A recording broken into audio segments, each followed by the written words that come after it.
100 years, said Edward. I am old. The doll mender confirmed this. He said as he was mending me that I am at least that. At least 100. At least 100 years old. Edward thought about everything that had happened to him in his short life. What kind of adventures would you have if you were in the world for a century? The old doll said, I wonder who will come for me this time. Someone will come. Someone always comes. Who will it be? I don't care if anyone comes for me, said Edward. But that's dreadful, said the old doll. There's no point in going on if you feel that way. No point at all.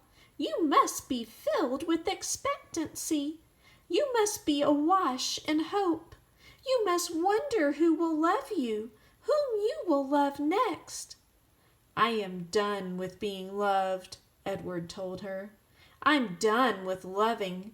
It's too painful. Pish, said the old doll.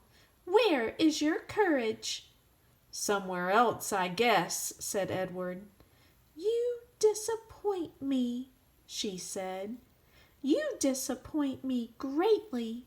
If you have no intention of loving or being loved, then the whole journey is pointless. You might as well leap from this shelf right now and let yourself shatter into 1,000,000 pieces. Get it over with. Get it all over with now. I would leap if I was able, said Edward. Shall I push you? Said the old doll. No, thank you, Edward said to her. Not that you could, he muttered to himself. What's that? Nothing, said Edward.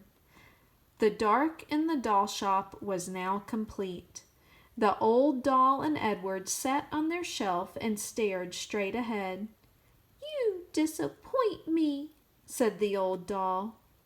Her words made Edward think of Pellegrina, of warthogs and princesses, of listening and love, of spells and curses. What if there was somebody waiting to love him? What if there was somebody whom he would love again? Was it possible? Edward felt his heart stir. No, he told his heart, not possible, not possible. In the morning, Lucius Clark came and unlocked the shop. Good morning, my darlings, he called out to them. Good morning, my lovelies. He pulled up the shades on the windows. He turned on the light over his tools. He switched the sign on the door to open. The first customer was a little girl with her father. Are you looking for something special? Lucius Clark said to them. Yes, said the girl.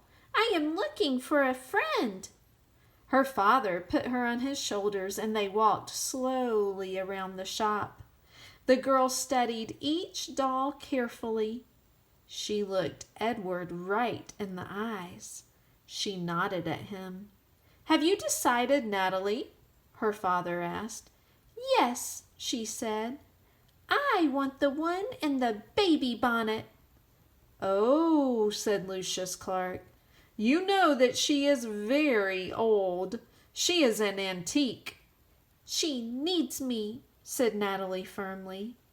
Next to Edward, the old doll let out a sigh. She seemed to sit up straighter. Lucius came and took her off the shelf and handed her to Natalie.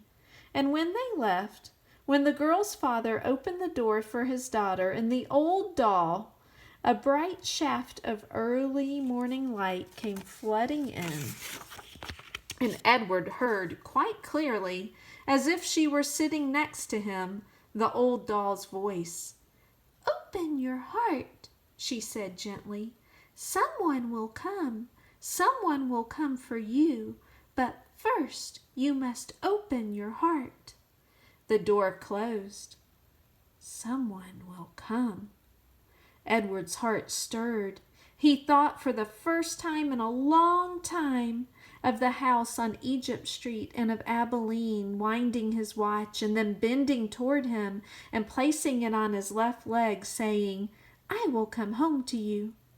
No, no, he told himself, don't believe it. Don't let yourself believe it. But it was too late. Someone will come for you. The China Rabbit's heart had begun again to open.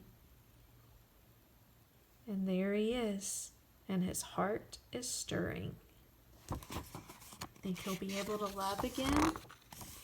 And that takes us to 27, our last chapter. I wonder whose umbrella that is.